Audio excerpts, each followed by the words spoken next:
now I've been trying to get this thing started right. All right, here we go. I think we got it set up here correctly. They've changed all the features on the YouTube channel. For some reason, they decided, I don't know why these people do this stuff. They just decide to jazz it up. And now they move stuff, the commands that used to be over here is now over there. No warning. They just go ahead and just screw it all up. So a lot of you wanted to know why I didn't speak on this. Because it was a mother and son involved. And I didn't want to get involved with a mother and son going back and forth. I said, well, let's let this play out first. Didn't want to be a prisoner of the moment, just adding on to it. Now, Shalon is her oldest child, because I hate that this thing here is in the way. But Shalon is her oldest and her firstborn. Moms and their firstborns normally are very close, to be honest. The firstborn is normally the most spoiled one. I am my mom's firstborn. So I can attest to that. They get away with a lot and they receive a lot. But this is a different type of situation.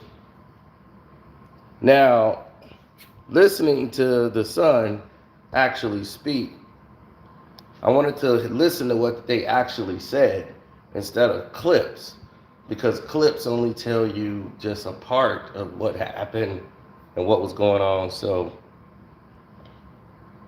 I wanted to know more of the full story. Q said, I'm on his side. Well, let's see.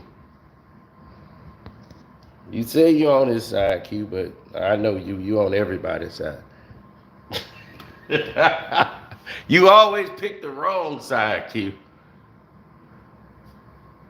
But let's see what this is about first, before we start like jumping the gun and start picking sides and saying who did what and who should have did this and they didn't do this right. Let's see if we can get this correct. All right, let's try to hear this out.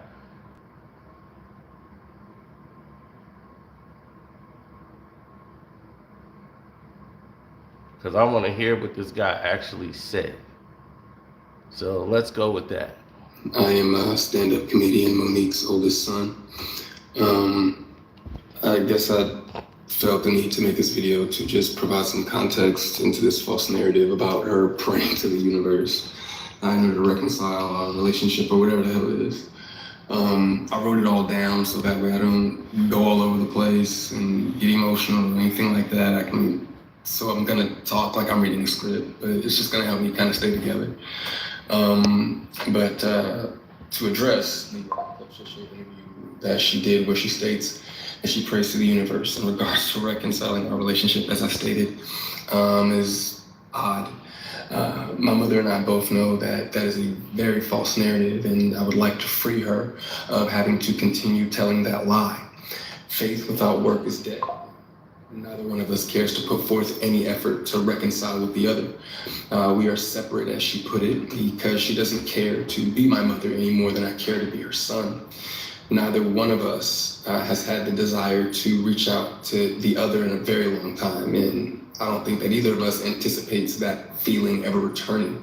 Speaking with my mother directly, in my experience, will either lead to some odd newfound moment of clarity in regards to how she was as my mother, or she retreats back to daddy to move forward with a conversation. And I'm tired of hearing my mother's truths. Newsflash, I'm not sure if people know, but standing in your truth doesn't make you noble. I'm not sure if people are aware of that. But responding this way, I feel as though it allows me to say my piece uninterrupted. To those wondering, well, why say something now? Call it a form of therapy for me, I suppose. But when her daddy had intentionally stated that they have 3 sons but his wife is on the internet talking about the fourth son in a video that has millions of views. That rubbed me the wrong way. But anyway, to inform a child that you are not interested in being a mother at a time when that kid is the only kid that has the potential to lead a child to believe that you are not interested in them specifically. But to take it a step further, you also admit, my mother had also admitted to me that she didn't do the best job that she could do, which would also make one begin to question, all of your past decisions and prior emotional interactions. But to be completely honest and fair,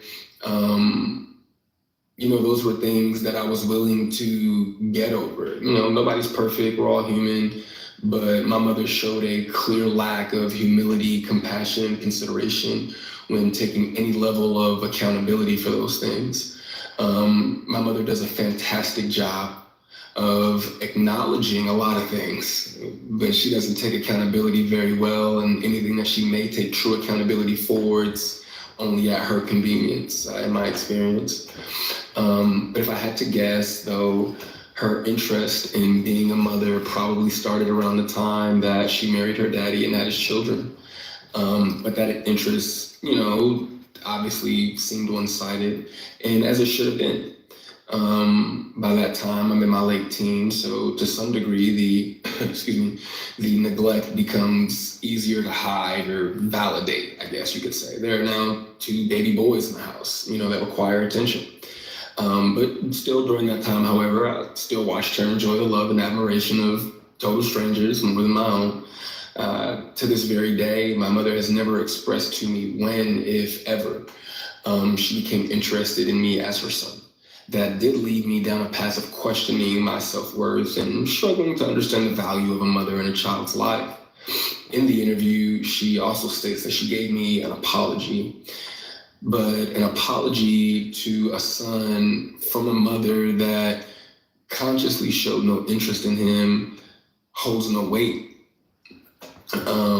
There are still women to this day that my mother will give credit to for being more of a mother to me than she ever could. Her assistant, my cousin, being one of them. Every time, though, that my mother would state that she was right here whenever I was ready, that ideology still blows my mind today, that a person could openly admit to being an uninterested, not put my best foot forward type of parent and be so self-centered that they still express to the kid, you have to come to me when you're ready. You got to come to me for us to make this right. Okay. But I'm not sure what my mother could possibly think that she has shown me in the past or have for me now that's not money, goodness gracious, that would make me want to come to her or whatever those things were supposed to be. A mother is supposed to be the first woman that a boy falls in love with. I loved my mother very much, but my mother loved things more than she loved me, and she would validate her love for me by giving me things and would proceed to call me ungrateful or inconsiderate if said things did not have the desired effect. I couldn't imagine what it's like to be her, though, to ask God for what you want, and then he gives you what you need, though, only for you to ignore it and have the audacity to ask God for something else. And I'm glad I don't, I'm glad I didn't do that. And when he told you no, you went to the universe instead. By no means, though, do I want to give off any type of an impression that I am a victim of anything. That is not the case. As you can see, I'm smiling from ear to ear. I'm alive, I'm happy, I'm a dad. I'm healthy, I think. I drink a lot of water, I'm getting over a cold now. I still have my days just like everybody else. And, there were a few things that she did teach me along the way. I did learn how not to love from my mother. I also learned to make sure that I never lose so much of who I am that I have to validate it through another person. Okay, let's stop right there. Okay, here's what I have a problem with. Since Q's riding with him, here's what I got a problem with, Q. Did you just hear what he said? Everything is about timing. Everything he's talking about is past tense. Like something that didn't just happen in the last week. He's talking about things that has happened years ago. Why now? Why are you now bringing this up?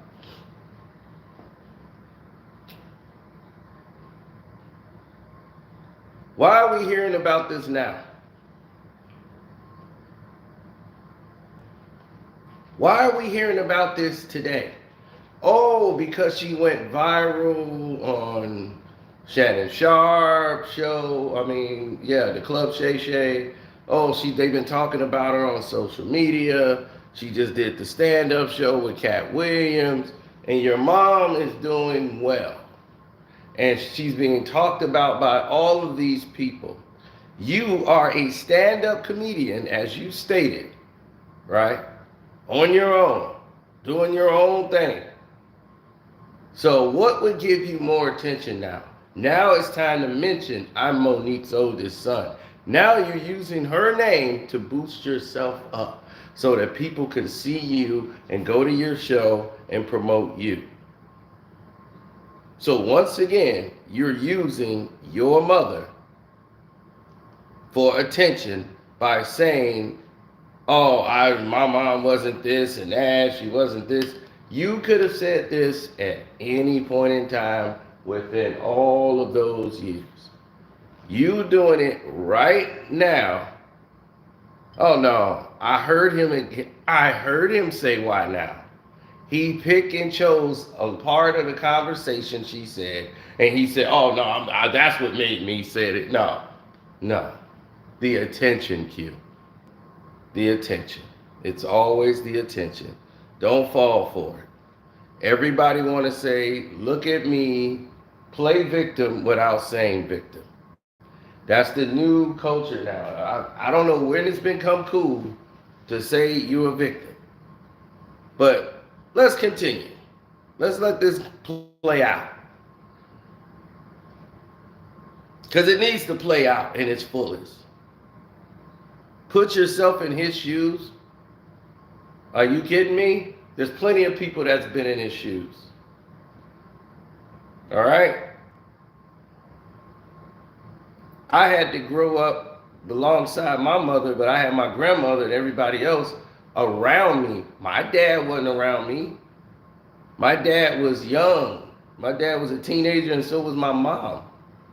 So they were teenagers, had this baby boy. My dad was running around, at being a teenager, going around doing what he's doing. He don't know the first thing about being a dad.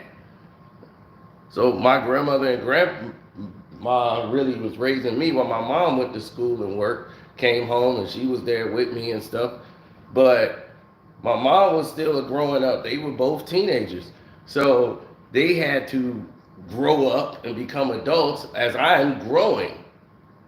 So yeah, mom she was a work mom. My mom was a career woman. So she went out into the workforce and blazed a trail for me to follow. But she was always my mother. She always made sure I was straight. My dad is a businessman. Got his own business, started doing all his stuff and became a major business connoisseur. I was still his son. I ain't said, well, Dad, you didn't come to my 5th grade birthday party That didn't faze me. I had to get it too. I'm like, look, I'm gonna have to grow up. I'm gonna have to get my own. But this guy made it look like no one was there to love him and all of this crap. And trust me, let this thing play out, and then we'll see where everything lines up. And though I feel as though, in hindsight, I think She did it reluctantly. I do appreciate my mother, for showing me what the top of the mountain looks like. You know what I'm saying? It did give me perspective on what hard work and dedication can get you, but I don't want something like that at the cost of giving up something that I created. I don't want it that bad. And speaking of creations, I genuinely, truly, I really did want my mother to have a relationship with my daughter. I even fought through those intrusive thoughts that were, if she wasn't interested in you, what makes you think she's going to be interested in your kid?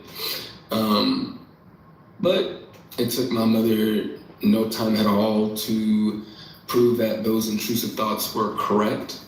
But what I can say, good for her, the universe did, bless her with three other sons,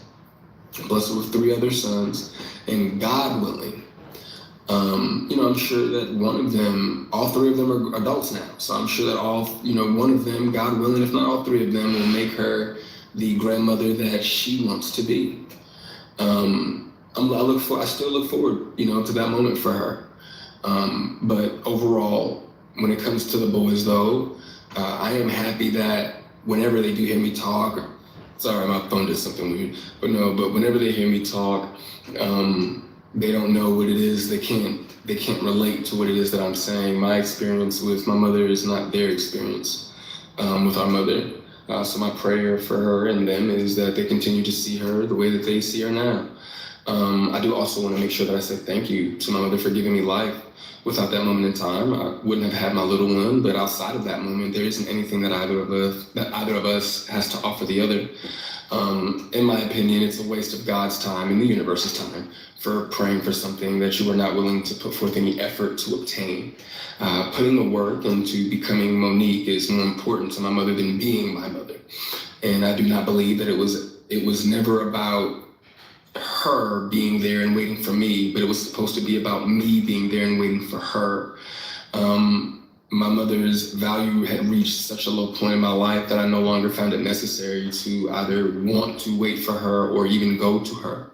But like I said, man, I'm super grateful that she has the opportunity to do it all over again. I'm happy for her. I hope the Cat Williams tour goes well, but the narrative that she prays for us to reconcile is a false narrative. It's not real, and I'd appreciate it if she stopped saying stuff like that. All right, you guys. Now, that was his thing. I don't think it's not a real thing about us coming together to reconcile. Why isn't it? Why isn't that the case? Why has it got to be a lie? Why does it? Bingo, I believe it. So a mother who admitted that when he was born, she didn't know how to be a mother, or her career was what she focused on the most, and she wants to reconcile with her son. How is that a problem? I would understand a son having some pain from that, or he felt like, oh, my mom really wasn't there for me. This isn't like your mom is at the disco every night, or she's hanging out and running around with her boyfriend and ignoring you. Your mother was on television doing comedy shows, flying back and forth from city to city. Do you know he knows now the life of a comedian, because he lives that life now, apparently. So you're never home. You're on the road. So if you're on the road and you're traveling and you supposedly is moving around, you can't be the parent that all these other parents are. You're not the stay-at-home mom with the dad that goes to work and come home. You can't afford to do that.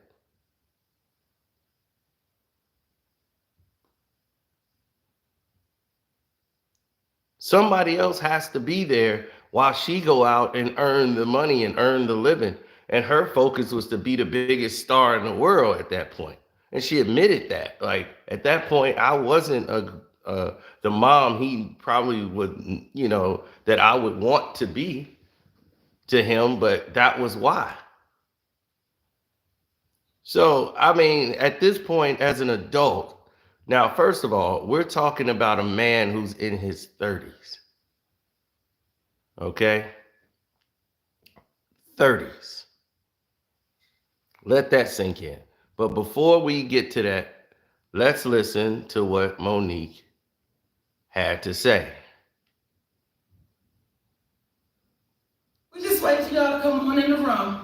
Because So she we can have this responded. conversation with our community. And let's hear, so we hear everybody out. What is it? Oh, we could let's rock and roll, baby. Let's rock and roll. Mm-hmm. The title of our conversation, or the theme of it, is called The Long Way Around, because ain't no shortcuts. Pickles, stop playing with that paper, please. Pickles ain't listening to one bit. It is a multitude of reasons, but we're going to start off with, there was a Instagram that was put up, or I guess It was TikTok, baby. TikTok that was put up by My son. My oldest son, Shalom. And this is what I want to say to this. There are some people that are saying, oh, you should be ashamed of your mothering skills. You should be ashamed of yourself. This is what I'll say. Let's let it play out. Because the same ones that said to me, I was crazy, I was deranged, we watched it play out. So just like with my son, we'll watch this play out. And I do want to address this though, Shalon. When you say her daddy, then that's when mommy gonna say stop playing, because you know this has been Uncle Sid your whole life. Uncle Sid knew you before you knew you. So for you to say her 3 sons, yes, you're absolutely right. He has 3 sons. He can't claim you as his son because he's always been Uncle Sid, and he knows your daddy very well. and love that brother.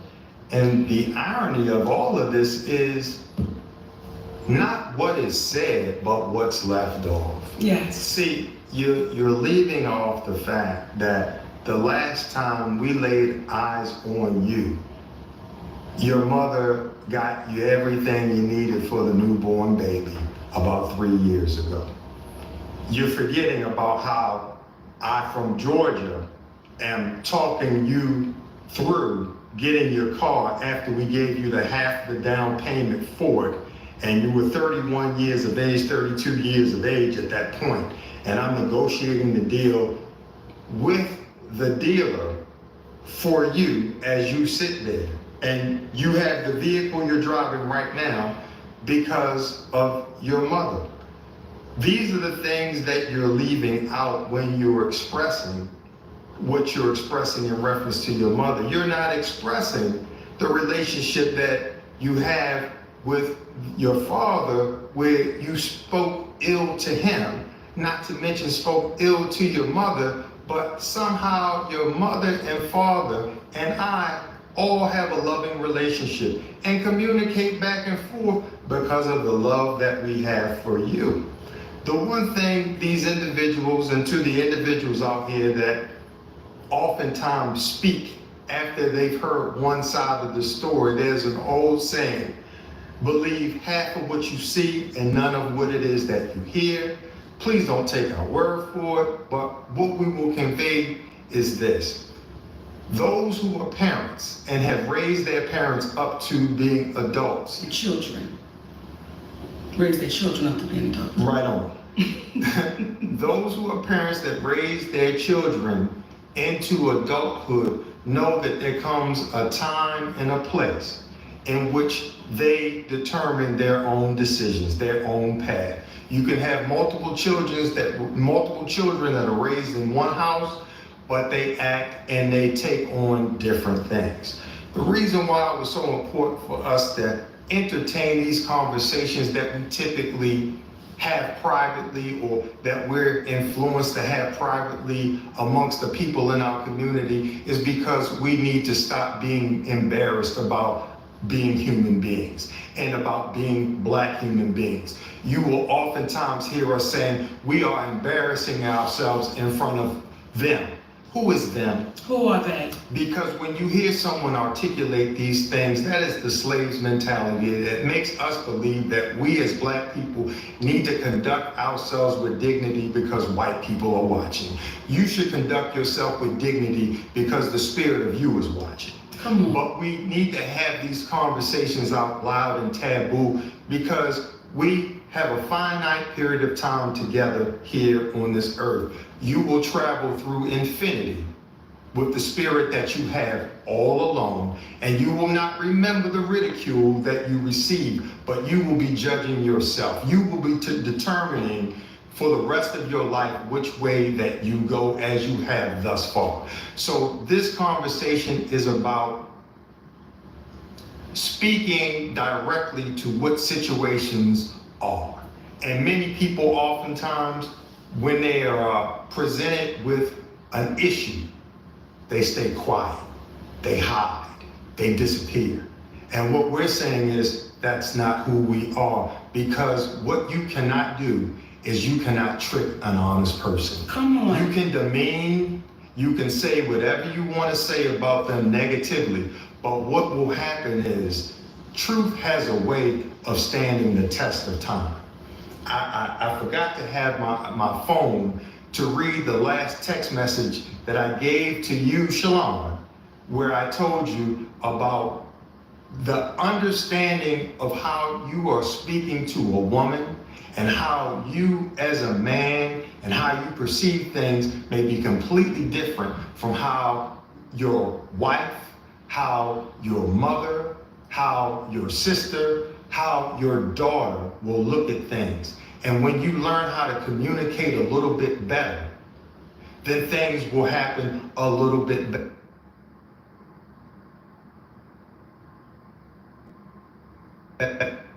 Uh-oh. You young man, because of the challenges that this young brother has had with mental illness. So we're communicating that out loud to speak to our community, to say, listen, y'all, if we have more public conversations, there will be less private angst. Come on. There will be less private issues that we carry on because we're afraid to communicate in front of white folks. So when we get to a place where you want to be free, you will stop being scared to say what's real. You'll stop being fearful of having conversations that normally take place in private and nobody ever really knows the outcome. And from there, when you were saying earlier about how we're looking in front of white folks, when I do hear our brother Greg Mathis say, the studio is watching y'all and the executives are watching y'all, so what? If the executives are watching closely, the individuals that will want to interact with us are those who are engaged and are in alignment with what is true. Come on. See, the first question would not be, Stephen A. Smith, why did you video someone? Or you won't entertain Kevin Hart is the biggest star in the world. She said that. Not only did she say that, not only when she spoke about Oprah and Tyler, these are individuals that you failed to hear that she said she loves them. And when you love folks, you tell them what they need to know, not what they want to hear. We've put certain individuals in such a status that we've disallowed them to be human beings. And on the note with taking the long way around and that there are no shortcuts. So you could take the shortcut and cross through Miss Evelyn's yard, but you know she got a pit bull. And he may or may not be in that yard. But you know for sure if you get in that yard and he is in that yard, you will definitely be chased. It is a bit safer to go around the long way because not only is it the right thing to do because you're not cutting through somebody's yard, their grass, trespassing on their property, but what happens is it may be a longer journey, but it's worth the trip. So we're gonna take the long way around and we're not gonna call out these individuals on platforms like this, we're gonna call them up. Now, please don't confuse. When Monique is standing on stage, she has an artistic paintbrush designed to paint her life and make people laugh in a way in which a comedian is supposed to do. So her life experiences are fair game. They're fair game. Fair game. So when she says what she says on stage, please don't say it's the way that she said it. Because she's on stage, we're dealing with, when we're not on stage, what is being said. And again, to revisit Brother Stephen A., I'd like to point something out to you. When you sit there and you say that a black woman looks bitter because she's telling her personal truth. Tell them. When you sit there and you speak in reference to the individuals that she spoke about. Talk to them. Because you wanted to distinguish yourself from Shannon Sharp as being a journalist, but you said you don't know what's happening, you don't know what's going on, and you don't care to know. That right there is you sacrificing your journalistic integrity, because it is your job to know. That's right. When you make assertions about certain individuals and not form an opinion, and you are supposed to ask the questions such as, when she said what she said regarding Kevin Hart and David Becky, as it relates to him reneging on what he promised, and you ask the question, well, is there a reason, Monique, that he would do that? Here's the question you should ask, is what she said true? And if there was a reason why he would have done that, would there not have been a reason why he wouldn't have called her first to say, I've got to take that deal back? See, when we stay grounded in this thing called ethics, come on. When we stand grounded in this thing called right, it's going to carve through all of the nonsense that you were trying to communicate. And I can see, based upon watching you throughout the years, that you consider yourself an intellect. And please forgive me for speaking in this manner as it relates to Monique. As a black man, what happens is the black woman should sometimes not have to defend herself. Sometimes there's a level of defense that should be had on her behalf for we as black men, because Monique didn't step to you when you were calling Kyrie Irving out for being a man and making a decision as a man to not get a shot, and ridiculing him because his father raised a man. You should not have called out Kwame Brown in the way that you did, calling him a bust, because you have forgotten that that black man has a family, and any man that has had the length of time that he had to live the dream in the NBA is not a bust in my book. He's a hero. He's a hero. So when you call Jason Whitlock a fat bastard, but you're telling Monique, who referred to them as her brother and her sister, and she loves them, but you can call Jason Whitlock a fat bastard. My question to you, why are you allowed to speak your truth, but this black woman is not? Help me. Help me. I need the help. It is low-hanging fruit to attack a black man. That was Cat Williams and Monique that did the interview. Why is it that you singled Monique out? That's Why correct. is it? She was polite. You're not asking, was she inaccurate when she spoke about Tiffany Haddish?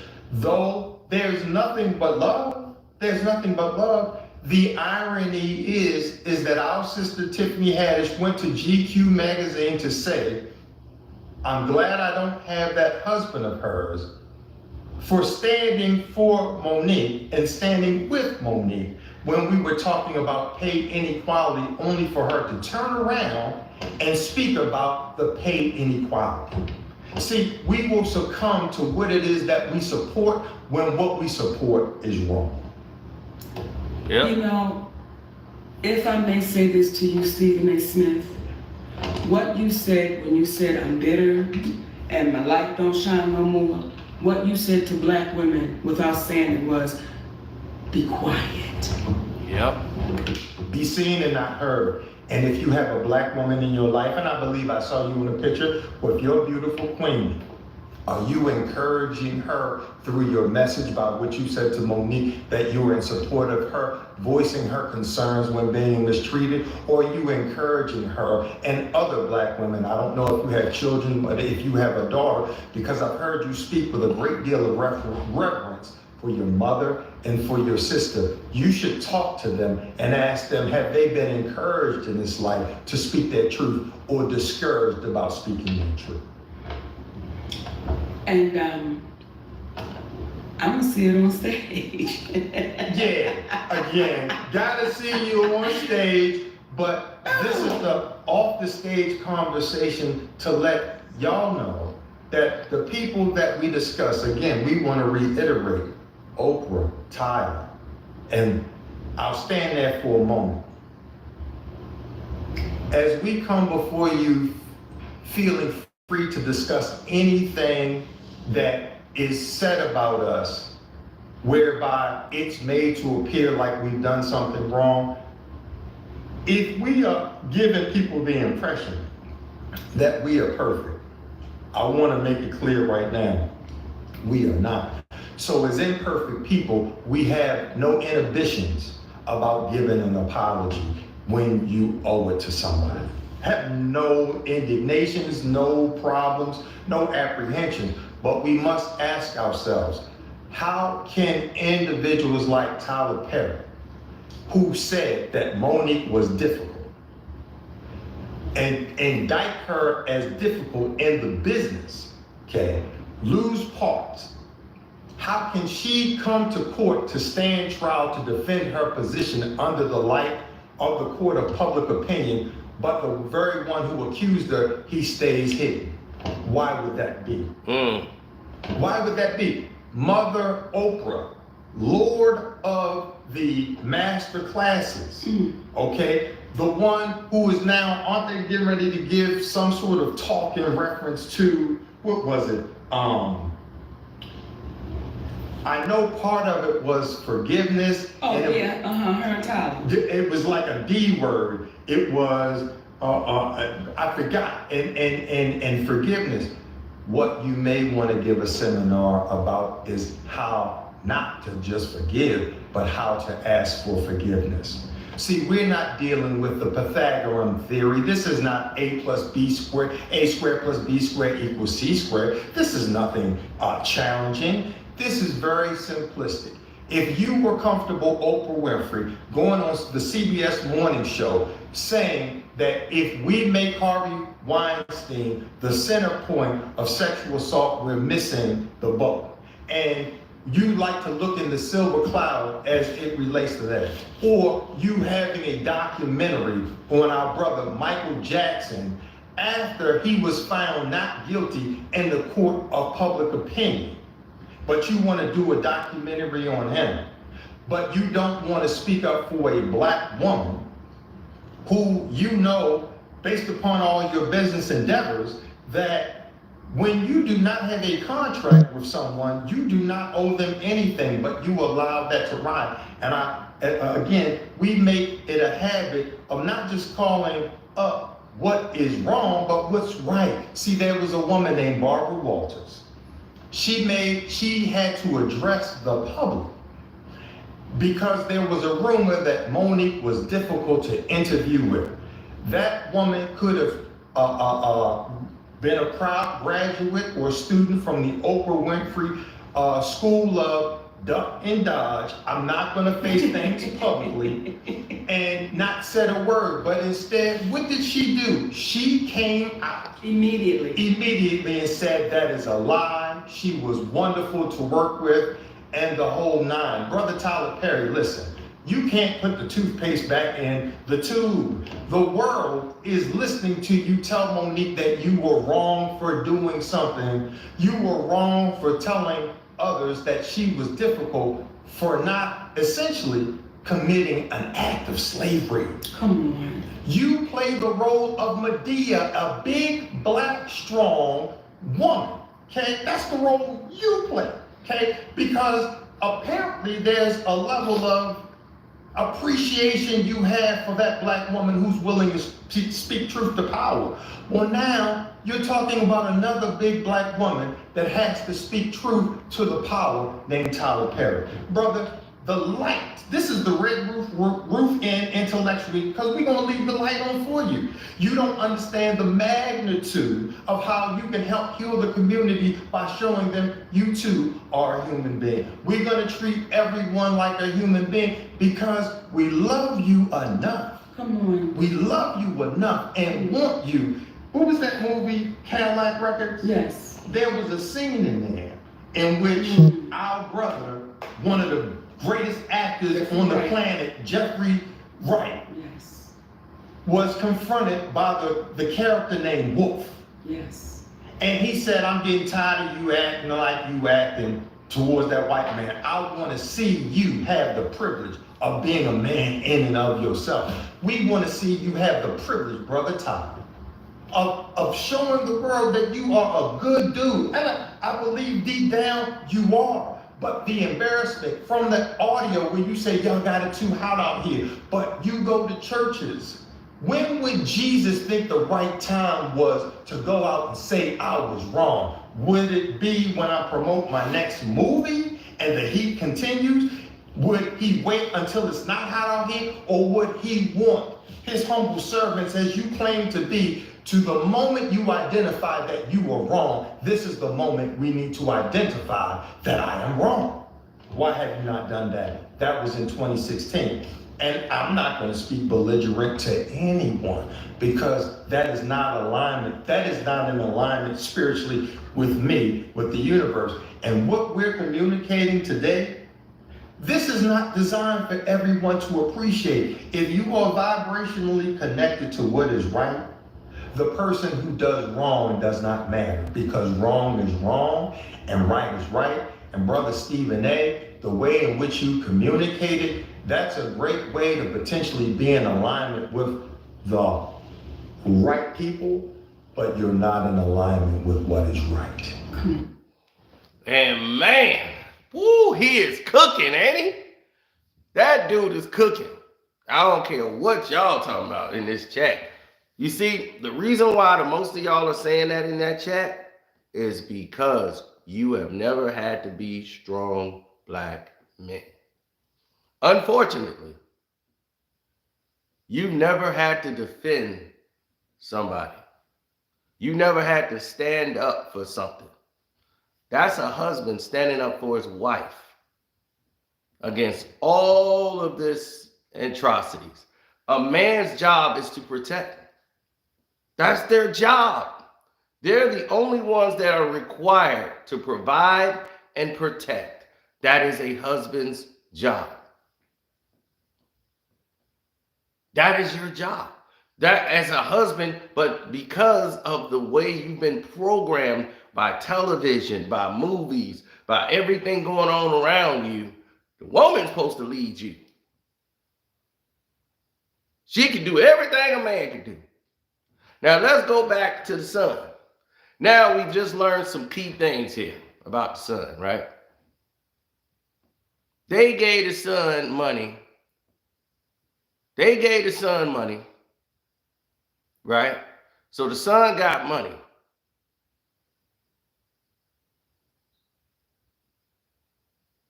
So it was okay to take money from them when you need something. But they bad people when something don't go your way. They spoke about him having a history of mental health issues. Okay? And listening to him give his take, you can tell there's something there. Or there's just some hurt, pain, maybe spoiledness. A lot of this mental health that they be talking about ain't really mental health at all. It's because he never got the belt. He never got that big, gigantic wooden spoon. he didn't get hit with that house shoe, that racetrack. That would have cleared a lot of mental stuff up in his mind. That kid, oh, you got your mental health flaring up today? Don't worry. Just to straighten it out. Pop! And sit your spoiled butt down somewhere. Now, today's climate is different, right? But what works, works. And that is what people are missing. They ain't gonna like this. Hit the like button for this, because they damn sure ain't gonna like this video. Spare the rod. Shoot, we using the rod, the shovel, the sickle, whatever is in the vicinity of closeness. That what was used on me. I think I came out all right.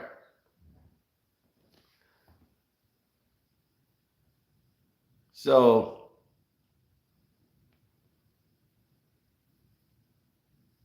exactly. So now let's look at the other fact in what he's saying. The son who took this money and was speaking to them, but then he has these spouts where he doesn't want to speak to them, and he sounds like he's jealous of his other brothers. He calls him her 3 other sons. He don't say my brothers.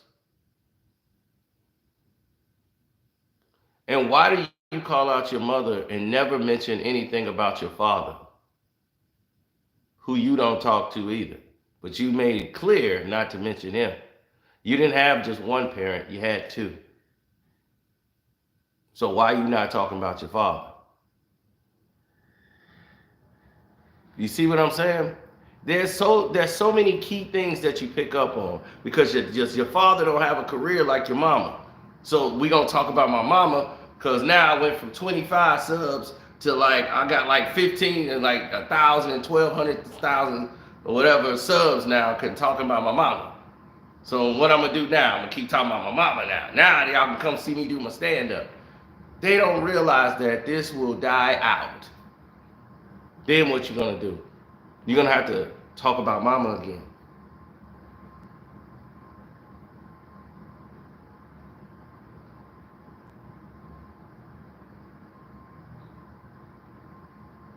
No, well, see, the thing is, no, I'm not a psychiatrist, but I get a lot of people back on track quicker than a psychiatrist. Psychiatrists there to take your money. That's it.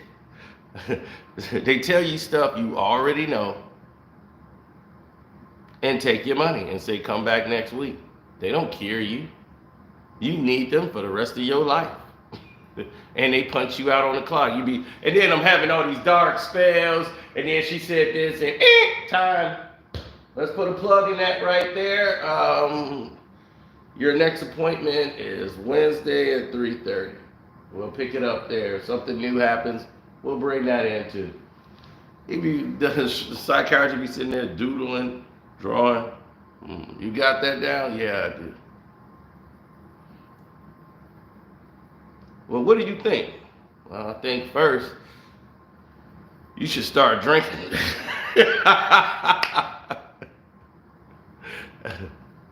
Hey.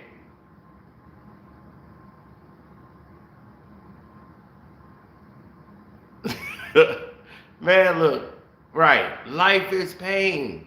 Life, that's a part of life. If you look at read the Bible is nothing but pain and suffering. They say the good book, that's like a horror book. Everything is in there. Incest, all kind of stuff is dark. So I'm like, man, the Bible is dark. So life is just the same. It wasn't like everybody was hop, skipping, and jumping with harps and wings, and they had a war in heaven.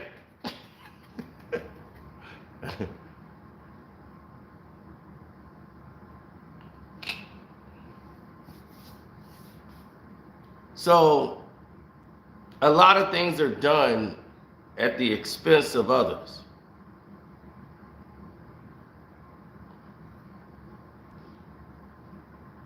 And the entertainment of most.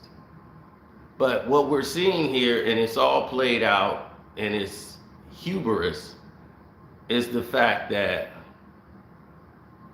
when they went out and supported their son, they made it their true business to go out and get him a car, to help him get a car. a 34-year-old, 32-year-old man in the time that he wanted to do because you as a mother, you as an entertainer, you as an actress, you. So we're gonna go into this money situation. And I'm not going to speak belligerent to anyone because that is not alignment. That is not in alignment spiritually with me, with the universe. And what we're communicating today, this is not designed for everyone to appreciate. If you are vibrationally connected to what is right, the person who does wrong does not matter because wrong is wrong and right is right.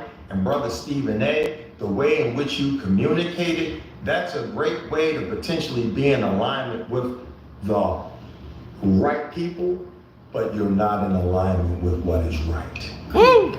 Talk to him.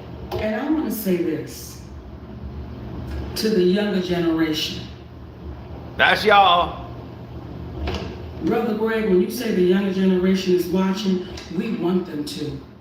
We want them to watch so close and pay so close attention to the ones that are afraid, fearful, and to the ones that are saying, no, no, baby, you keep standing. And for those of you who say, well, Monique, why do you keep going? Because what we are showing the younger generation, till they're accountable, you can't stop. Until you hold people accountable, you cannot stop. So to this younger generation, my babies, don't back down, don't sit down, don't lay down, keep standing, unapologetically, keep standing. They are banking on you. They are banking on you to be so afraid of these invisible powers that be so afraid of that you don't speak up and you don't speak out, that you just lay low and you be quiet and you take the abuse and you be exploited. They're banking on us to be that. They're banking on us. So for you, Stephen A. Smith, for you, Brother Greg Mathis, who I love dearly, your family, I love y'all. However, when you say the studios are watching, the executives are watching, but our community is suffering. And the Screen Actors Guild, the Writers Guild, just got finished striking. They were watching then. Yeah. They were watching prior to that. What we're looking for are the people who are in alignment with honesty, because let me explain to you what can happen and how healing it is. See, last week when we spoke about the Breakfast Club, and our brother Charlemagne the God just taking ownership of it at the behest of a black woman named Just Hilarious. Happy birthday, baby. And our brother DJ Envy, you was wrong for trying to make him apologize to Daddy, because she calls me Daddy, but y'all keep forgetting that I call her Mama. See, that's my mama right there. But we don't want to talk about that. And I'm not talking about the Breakfast Club. I'm just saying in general. But those three individuals got together, and what was an issue for several years, it was resolved because we know how to forgive. There's a black man by the name of Lee Daniels. See, not only did this brother go so far as to apologize to us privately, he apologized publicly, but then this brother went and he spoke to our sons face to face and he apologized. That's what men do. That's how you heal. There is no shame in being wrong. The shame is knowing that you're wrong and not admitting to that wrong that you were a part of. So when you see these individuals with the mansions, with the cars, and all of these things, in the words of our great ancestor, Bob Marley, some people are so poor, all they have is money. Come on. Don't be that. Come on. Don't be that.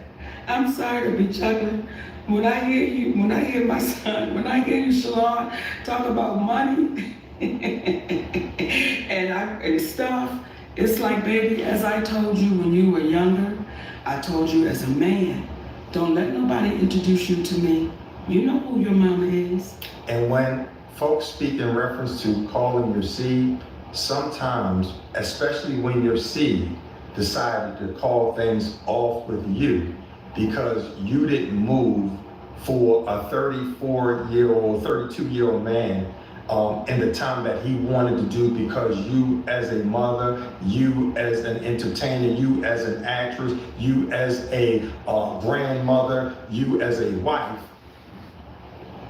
allotted the time to see him, but he pushed you away. But then when it's time for him and it doesn't work for you, now it's a problem. Listen, it comes a point in time where when you become a man, when you become a woman, it is your obligation to do for you. To do for you. At 31, brother, 32, I'm sitting there on a conversation at the behest of your mother. Why? For you, because I love my nephew, and we still love you, Shalom. That's why your mother and your father interact with one another, to let them be aware of what's happening with you. So if you think you're not loved, that's because you're not paying attention, and there are other dynamics that fall into play in which we completely understand. And for you too, we're gonna keep the light on for you, but I find it extremely ironic that the last time you saw me, you wanted to be able to call me dad. And I couldn't allow you to call me dad because there's only one dad in your life. And he's a friend of ours. Come on. He's a friend of ours. So again, we as people of color, let us stop being embarrassed about having conversations out loud, because you never know who you could be helping. Please do not allow people to embarrass you out of life. I don't care if you're in the LGBTQ community. I don't care if you want to change your profession. I don't care, whatever it is that you want to do. We have a finite amount of time to live on this plane. Please do not live on this plane based upon the ridicule you may or may not receive by from someone else. Be your authentic self, because you're going to travel eternally by yourself. You can be in a room full of people, but you are always by yourself, because your thoughts are right here. The spirit of who you are is right here. Be true to your spirit. Now, what we get ready to share right now is Go ahead. I think I know what you're yeah, you go ahead. To the degree where we're not going to stop being who we are, and we receive the death threat that we were supposed to apologize. We need to apologize. Apologize to who? We didn't quite find out. We didn't quite find out who they wanted us to do to that full. But listen, we're going to be authentic to ourselves. So we take the death threat seriously, but it's so serious that we have to further enjoy this time that we have here. We're in disputes with Oprah, Tyler, CBS. Why? Because we can't understand why a company such as CBS, how we can say you incrementally over 5 years made a one-time payment of $65 million. You made over $800 million by 2009, 5 years after the Parkers went off in 2004. We're in 2024, and you're saying that 2.5% of what Monique and Countess are owed, you don't want to give it to us because you didn't make the money? How can you ever go into the red on a one-time investment where you've already superseded that investment by 1,000%? You can't. So the things that people are out there and they're astounded that we are saying, this is because, Brother Judge Mathis, this is because the younger folks may be looking, and we want them to be true to themselves. True and tell the truth, because as our brother Steve Harvey said, there are repercussions that come from the truth, but we rather deal with the repercussions that come from the truth versus the repercussions that come with a lie. Come on now. Come on now. So we wanted to come on and share that with y'all today. And I'm not laughing at that, but it makes me chuckle to say that someone, whoever it is, and y'all have been hearing what we've been saying, but someone or somebody was sent a death threat, all because this little fat black girl and her husband telling the truth. Not because we stole nothing, not because we hurt somebody, we didn't rob nobody, just because they're telling the truth. So what we're saying to you young babies right now, keep telling the truth. And I will. Oh, I will. Now, Q, you seen what was up. I gotta put my phone on the charger. That's why I'm over here.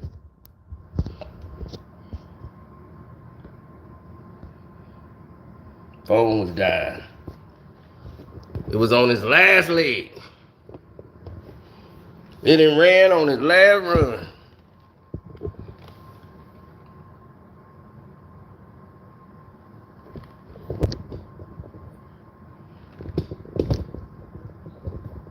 Well,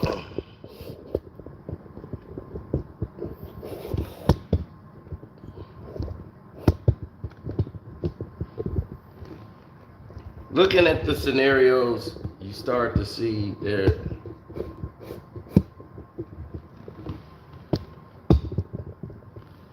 All right, there we go.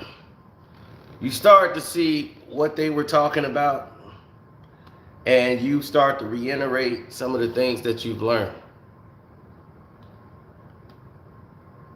And getting everything put together, you can attest and see that there are a lot of different tropes that were played here. There was no way I could put it in better terms than what you see right now.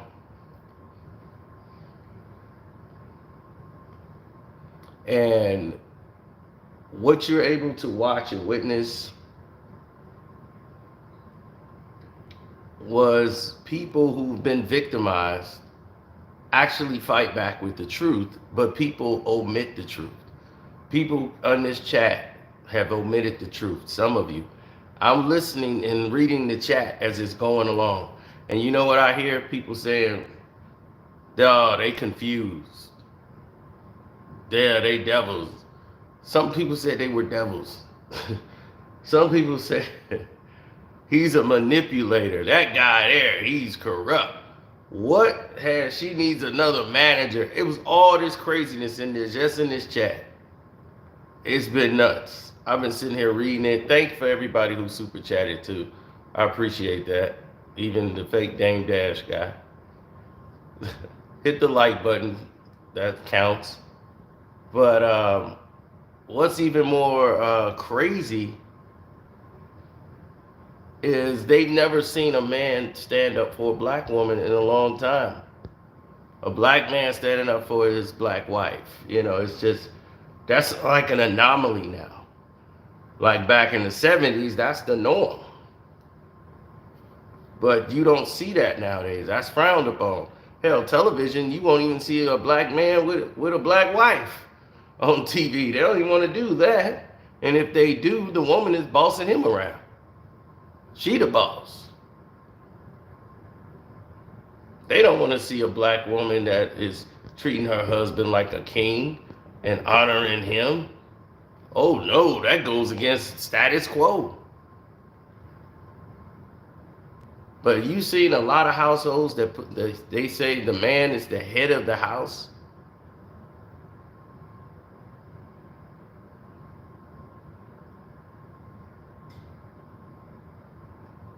Head of the household.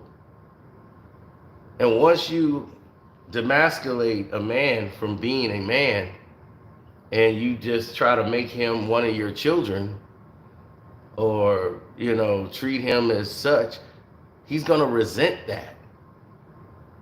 And those kind of men, they feel like, especially if he's an alpha male, and you're trying to break him into something that he's not, he's going to eventually rebel. There's only so much they could take. The stress of holding things in because they love you so much they'll get to a certain level, they just blow, or they just leave, and like don't leave a note, don't leave nothing, just take off. Hell, my buddy moved to Vegas. I mean, just got up and moved to Vegas. Left his wife and moved to Vegas. I thought she knew. She was she thought like he went over to his parents' house. So she didn't even call over there because the parents don't like her. So she didn't even call over there. He was in Vegas and he moved and did not come back. That's right. Poke high. Touchdown Bundy, baby.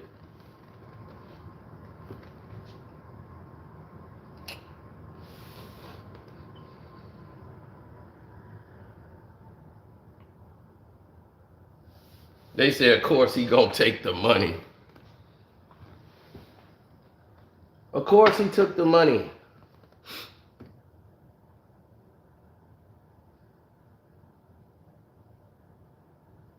You see, the longer people talk, the more they reveal something. There's a nugget there where things get revealed. Now, this guy went and spoke again. The son spoke in response to this. I'm going to see if I can find that. But he responded again. And that's when he messed up. That's when he messed up bad. Ooh, that woman was scary looking.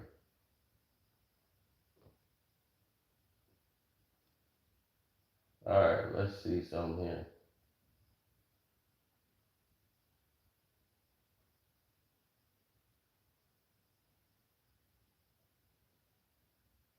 Okay, here we go. All right, so I'm just gonna get straight to it. Hi, I'm Shalon. So I found it unique that my video was in response to my mother and not her husband, but yet he still had the most to say, which isn't uncommon. I also found it unfortunate that my mother does not seem to speak on her own. The only two worlds that I know where daddy is used is for children speaking with their fathers and women acknowledging their pimps. Her husband starts off by literally doing the very thing that I said that they would do, which honestly kind of made me feel as though their response was ironic because they validate my original video. Either A, she has some newfound moment of clarity, or B, she retreats back to daddy. In her retreat back to him, though, he does not acknowledge what I did say, but instead begins to create a new narrative of things that I did not say, which negates the effects of a response video. The two of you essentially created a new video rather than actually respond to what was actually said. You also brought up my father. My father, though, is not doing interviews talking about me. In quick regards to the three sons comment, under the context in which your husband was speaking, by your rationale, Ma, he should have easily had no problem saying four sons, especially since you say he knew me before I knew me. The two of you can sometimes come off as seekers of weak levels of empathy from others while at the same time sidestepping any accountability that one may need to take. To attempt to address what I said to another man while also trying to make your wife, victim number one, has nothing to do with you. My father did not need you to speak for him. You're her dad, not his. My mother has been speaking on our relationship for years. So to imply that only one side of the story was told when there are several articles and interviews throughout the internet discussing my He's reading a statement he wrote with quotes from your wife speaking directly about me while also providing vague context and downplaying the impact of an uninterested mother. I am 33 years old and have had ample opportunity to go to the media and tell some BS story for a BS amount of money, but instead I am on TikTok expressing my feelings for free. If the two of them were paying attention, I literally explained in my first video why I am responding using TikTok, and I should not have to repeat myself. My mother also states, there are some people that are saying, oh, you should be ashamed of your mothering skills. You should be ashamed of yourself. This is what I say. Let's let it play out. Because the same ones that were saying, oh, I was crazy, I was deranged, we watched it play out. So just like with my son, we're gonna watch this play out. First of all, who the hell is we if it ain't you and I reconciling our relationship? Second of all, it's power in a word. Nobody is playing, but I can understand why you would use that word specifically. As you stated in the Cliff Shay Shay interview, you had the mentality of a 15-year-old child. You required a man to raise you, and you were acting like a little girl. These are your words. It doesn't matter what context I have them in. This is how you thought of yourself as a grown adult who was someone's mother. Last time I checked, Monique fans, a 15-year-old grown adult who acts like a child but is in search of their daddy, they don't typically make efficient parents. But hey, I could be wrong. On a more serious note, to sit there and allow your daddy to address my mental health in a weak attempt to pass my response off as a moment is disturbing and insulting to those of us who do have mental health issues. The way I presented myself was no different than my mother and her daddy presented themselves when addressing D.L. Hughley. And her precious sweet babies ate it up. D.L. is wrong because he's so loud. Mo and Dad, you're right because they're so calm. But I, for some reason, don't get the same energy. To simply try to call me crazy is dismissive and cowardice. Now he goes into the victim. He's going into the victim rant to call my mental health into question. And like I'm having an episode when what the hell would you call it? What the hell would you call it? Because you sound like you're having an episode right now. Hell, I don't know you and I think you got mental health problems. Just from looking at this.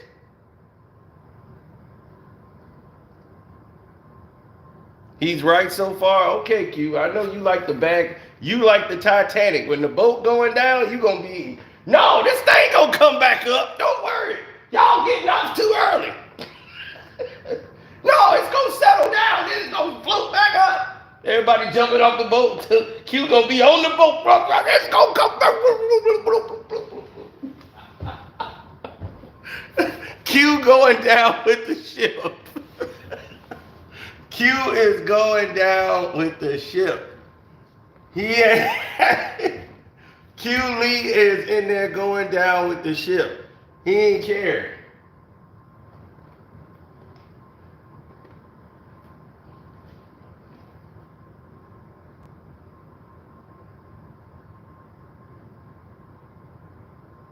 He going down with the ship.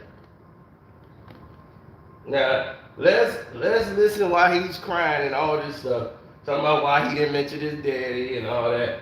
All right, let's listen. Somebody's mental status is a clear sign that you have zero to stand on.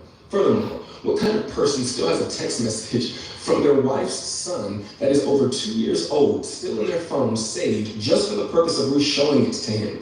What I specifically remember about that message is that at the end of it, you said something along the lines of, if you don't respond, I understand. I could care less about what your message was about. But for you to say in the message, if you don't respond, I understand. Why was it then that when you and I did speak, after that message was sent, the first question out of your mouth is, hey man, how come you didn't respond to my text message? I found that to be very unique. But I did not need an explanation on how to speak to women or how to listen to women. That was not what that situation was about. My mother showed me how conceited she is in that situation that you were referring to. For a woman to villainize the actions of her son for being a man and a father to his new family, simply because she had not heard from him in 2 days, as though her phone was broken and she could not check on me. Because last time I checked, I was a new parent. I didn't get a new house. I didn't go on vacation. I didn't just get a new game system. I had a baby. And in those 2 days that you did not hear from me, I was handling my business as a man and a father. But I was assuming your phone and the phones of those around you were all broken, which I wanted to believe was the reason why you did not respond to a message from your son expressing his concern over some bumps that your grandchild had on her back. You would later make it your business to tell me that you got the message and chose not to respond because her other grandmother is a nurse. Damn the fact that she is also your blood. And shout out to Nana. My baby girl loves her some Nana. The statement about money and then stating, don't let nobody introduce me to you, is not a competent statement to make because it wasn't a complete sentence, nor did the two things correlate with each other. And when did you have the time to introduce yourself to a son that you weren't interested in and didn't do the best job you could do? I'm starting to think that you're not hearing yourself. To address money, you gave me $10,000 for a down payment on a car. Yes, thank you again. Thank you. My girlfriend and I were already prepared to put our money together and get a car.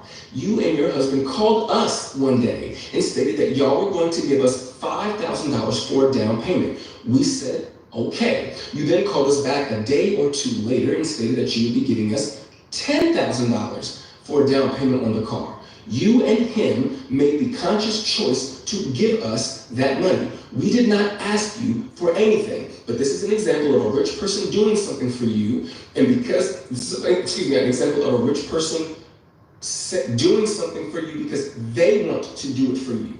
But because it doesn't have the desired effect that they want it to have, you are inconsiderate and ungrateful. But let's take it a step further. I eventually would uncover that my mother had left me a UTMA worth $45,000. Okay, now let's stay with the car. Now he got $10,000 because him and his girlfriend was finna put some money together and get a down payment on the car, which was nothing near the $5,000 that they volunteered to give him. What he didn't realize and what he left out is that the guy who is called Daddy, that he keep making fun of, was the guy that negotiated the deal and talked to the dealer to help him negotiate getting the car. Do you think a person like that can go into a negotiation and negotiate a deal for a car? Or do you think Sidney, his stepfather, could do better going in there and talking to a dealer? Right? So Sidney did come in there and negotiate. Not only did they put the $10,000 down, they negotiated for him to go get the car. For him. He neglects to mention that because he knows that messes up his term of an argument. They was like, well, if the guy is this villainous person that you talk about so badly, you keep blaming him for everything, why in the world did you go to him to have him negotiate you getting a car?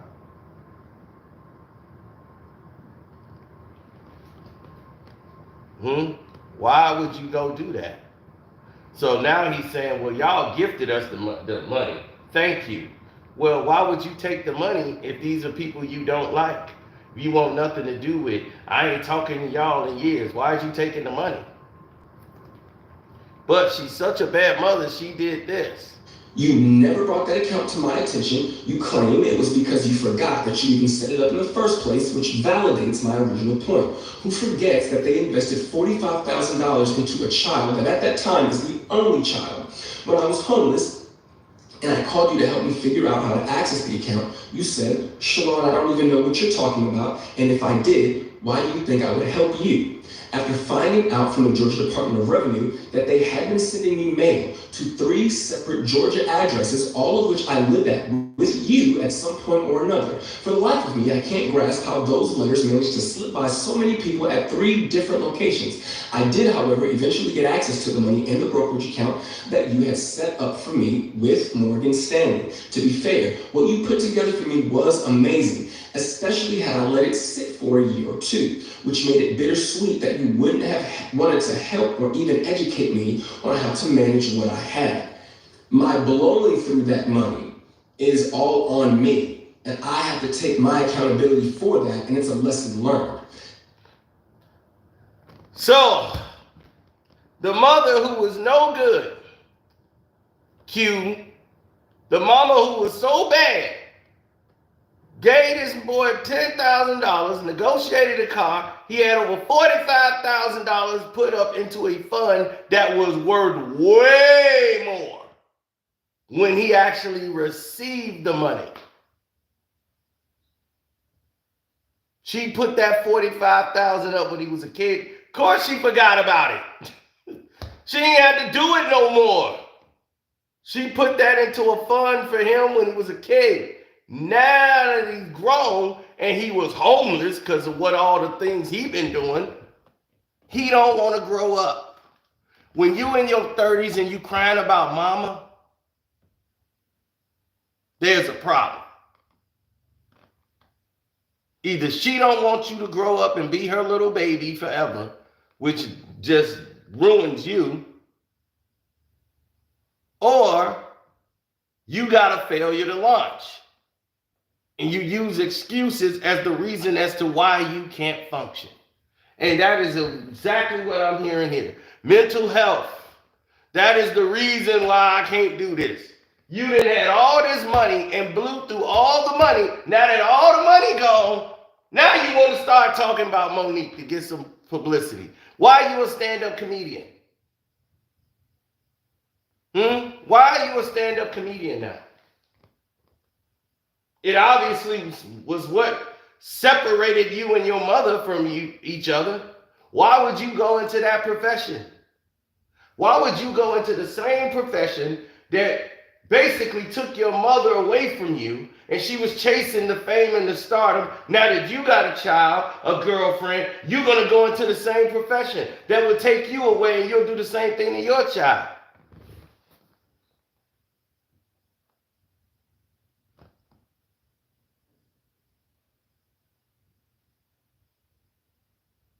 You see, Q? You backed the wrong horse.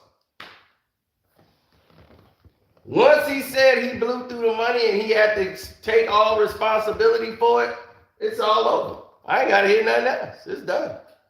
So that's it. That's it. That's all. You blew through the money.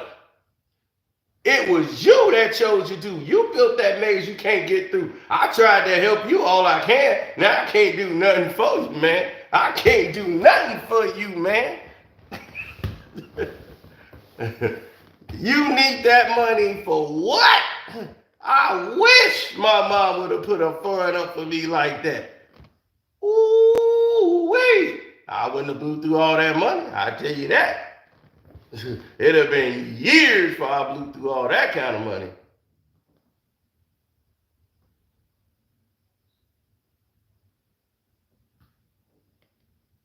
Can't do nothing for you, man. I'm busy trying to do for me. I can't do nothing for you, man. That's the way the ball bounces, G. Base for your face. Can't do nothing for you. I tried to help you. Rock that shit, homie. I ain't trying to hear that. I ain't trying to hear that.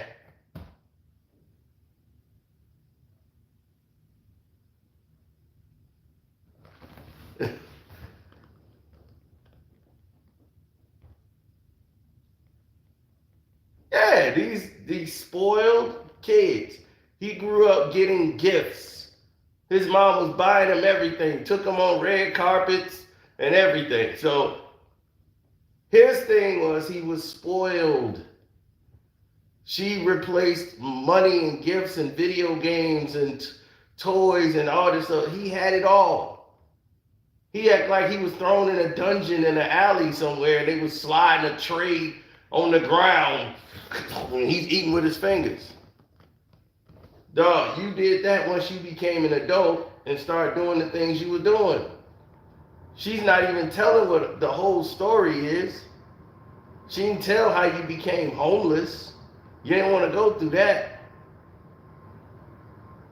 When you acknowledged your 3 brothers as her 3 kids, you've already drawn your line in the sand. They're saying you ain't part of the family and all that. You too standoffish. And that's sad because you only hurting yourself. You are hurting you.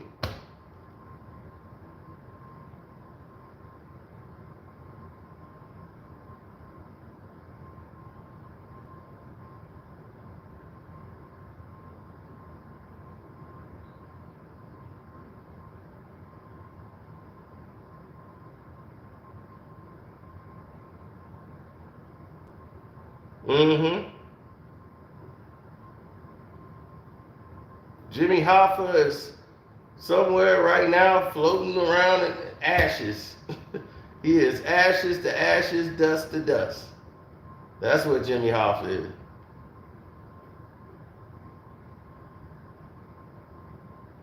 He didn't make it out of Detroit.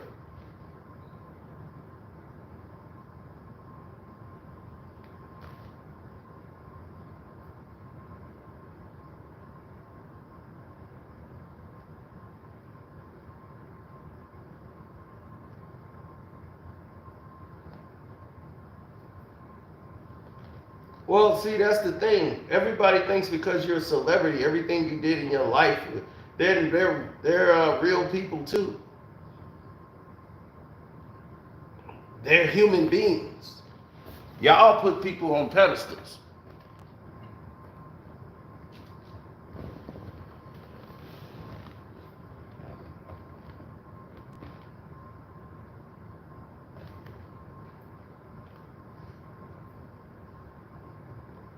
Well, when they try to say you don't resonate with certain people, they try to ostracize you.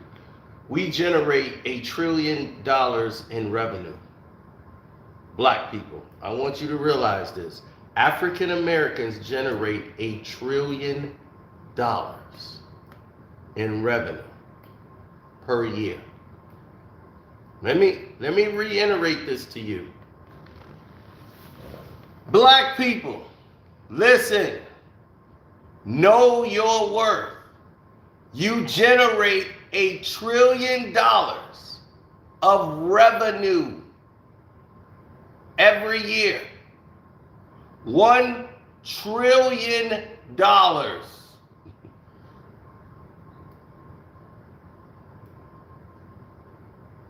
We generate that.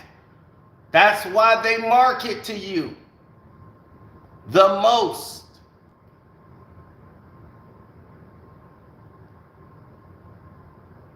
We promote for free and market for free what we don't own. Nobody do that more than us. We will boast and make videos. Look at my Louis. Look at my Fendi. Look at my Jordans. I got my Jordan 45s. You do free advertisement and boast all day about your wardrobe, your $200 Gucci belt, your $2,000, $5,000 chain, your watch that you spent $1,000 or $2,000 on, your shoes that cost $700, and you go back to your apartment in the hood.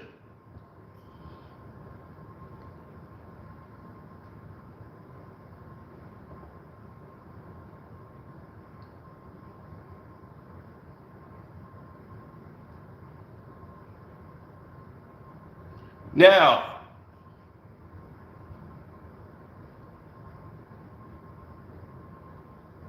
we have to learn because we haven't been taught, so we have to learn on the fly.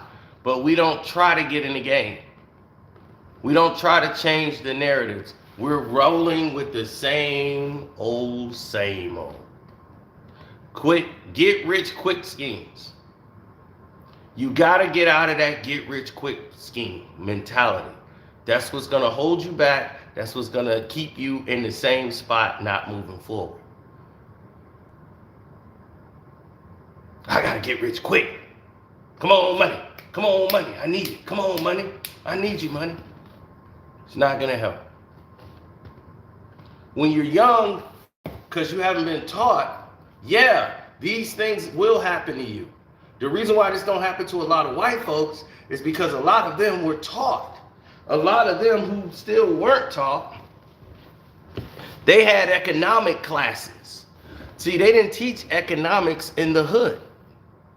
You didn't have economics class. Here, they have economics class. You have different things to teach you about finance. Normally, your mother and father, some of them have investments accounts. They know something about finance. They're going to pass that on to their children so that they will understand it. It's more than just buying stocks. So, you're right about that. Get a whole life insurance plan. That is absolutely correct. Do not buy term life. You're absolutely smart. Very smart guy. You're very right.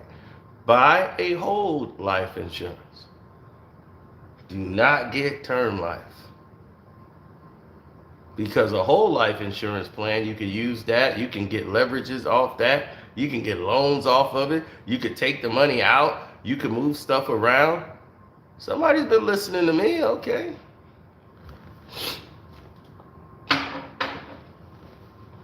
We'll talk about that more on the Patreon. As you know, I have the exclusive interview on the Patreon. TNZ don't have it. Nobody else has this interview. I have the interview with Shannon Sharp's stylist, Boo Thang, exclusively on the Patreon. VIP. Oh, yeah.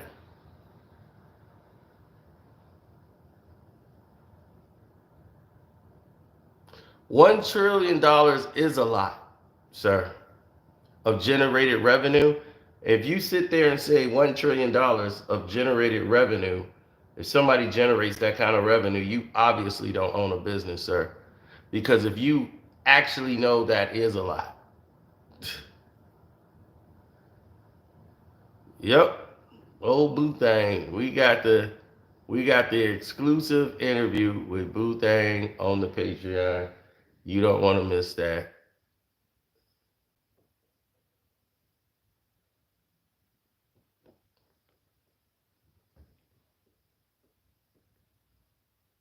Ah, 401k is for your living. Well, a whole life works better than the 401k.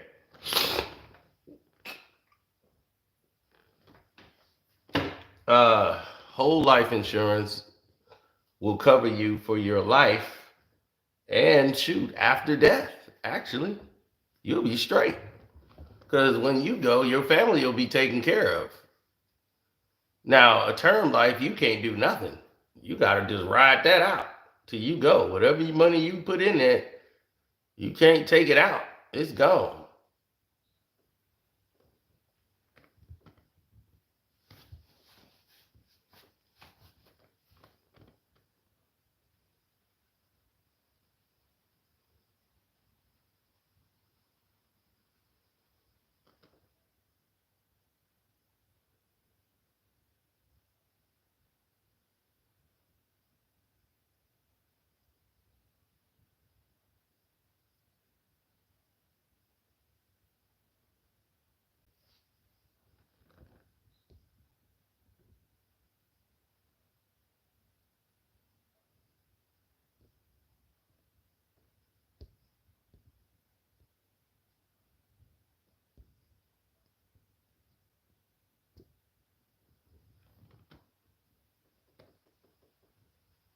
Mm-hmm.